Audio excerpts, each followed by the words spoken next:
Donc, le platonisme a fait table rase de la question de la corporéité pour privilégier une philosophie fondée sur la raison, sur la logique, sur l'idéalisme.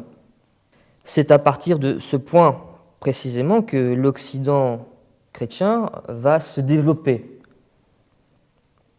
jusqu'à éradiquer, mépriser des valeurs telles que le féminin sacré, telles que l'imaginaire ou encore l'émotionnel. La chose paraît simple et entendue, mais il s'agit de se demander pourquoi finalement l'homme n'apparaît-il pas directement sur Terre sous une forme plus spectrale et non plus corporelle. À croire que le sacré est uniquement une affaire de l'esprit et non plus du corps. Il est vrai que le corps possède quelque chose d'insupportable. En général, les religions ne sont pas dupes et on s'aperçoit immédiatement que le corps, en tout cas, est une chute vers le fini, vers la putréfaction, vers le néant. Certes, le corps est une chute vers le fini, vers la poussière, mais n'est-ce pas hypocrite finalement de vouloir privilégier l'esprit au corps?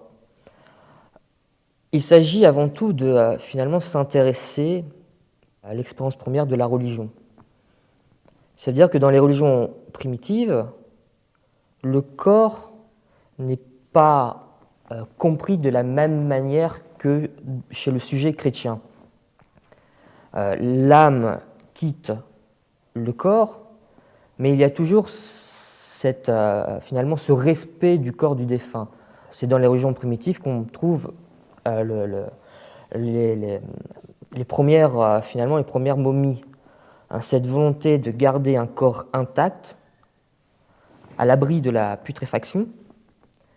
On sait, grâce à de nombreux travaux ethnologiques, que dans certains rites funéraires, on déterre les corps et on finalement les installe auprès de la famille.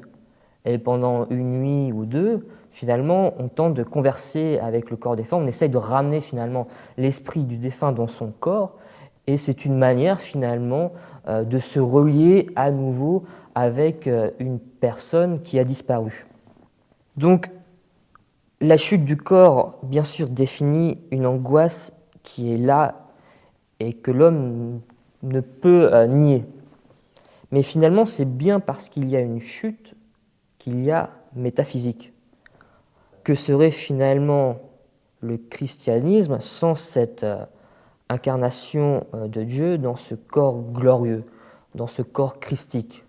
Et c'est bien parce que le Christ accepte la chute du corps que finalement le dogme chrétien est assuré et garanti, avec bien sûr cette possibilité de la résurrection. Accepter la chute du corps avec bien sûr l'idée qu'on puisse dépasser cette chute évidente. En tout cas, le problème de la métaphysique se développe à partir bien sûr de la certitude de la mort, mais aussi de cette certitude de la chute du corps. C'est certainement ceci d'ailleurs qui a poussé Platon à comparer le corps à un tombeau, mais ne plus pouvoir se sentir corporellement est bien sûr une chose qui fait peur.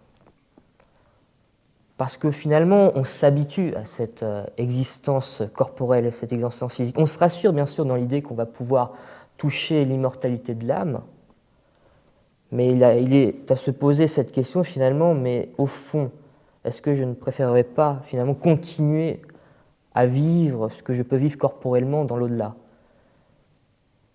Et des religions, bien sûr, se sont appropriées cette idée. On retrouve dans le bouddhisme l'idée, bien sûr, de pouvoir revenir, de pouvoir revivre en tout cas une existence corporelle avec cette idée de réincarnation. On trouve aussi dans des mouvements sectaires, à nouveau, cette idée, et c'est un peu nouveau d'ailleurs dans les mouvements comme comme les raéliens, cette idée que le corps, à présent, le corps pourrait devenir éternel, immortel. grâce à la science, grâce à la génétique. L'idée de pouvoir justement perpétuer le corps, pouvoir le prolonger jusqu'à l'éternité, c'est une idée que reprennent certains mouvements sectaires. Donc le corps, bien sûr, donne une légitimité au dogme religieux, parce que c'est avec la promesse de pouvoir dépasser cette chute du corps que les religions vont affirmer leur suprématie.